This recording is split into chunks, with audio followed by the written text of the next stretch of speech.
Hello students, இன்னைக்கு கிளாஸ்ல நம்ம என்ன பார்க்க போறோம்னா class 7 maths term 1 number systemல example 1.4 question என்ன பார்த்தோம்னா what is the balance in Chelian's account as a result of purchase for rupees 1079 if he had an opening balance of 5000 in his account. அதாவது செலியன்கிறவரோட அக்கவுண்ட்ல 5000 rupees ஓப்பனிங் பேலன்ஸ் இருக்குது. அவர் என்ன பண்ணுறாரு, ஏதோ ஒரு பர்ச்சேஸ்க்காக 1079 rupees என்ன பண்ணுறாங்க அவர் அக்கௌண்ட்லேருந்து டெபிட் ஆகுது.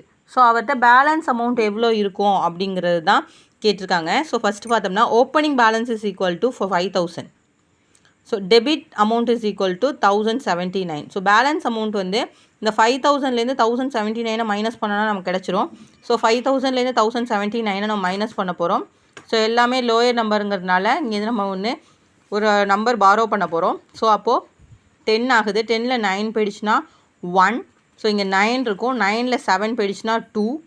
ஸோ இங்கே 9 தான் இருக்கும். ஸோ அந்த 9 அப்படியே வந்துடுது. இங்கே 4ல் 1 போயிடுச்சுன்னா 3. ஸோ டோட்டலி 3921 rupees அவருடைய அக்கௌண்ட்டில் இருக்கும். தேங்க்யூ ஃபார் வாட்சிங் மை வீடியோ.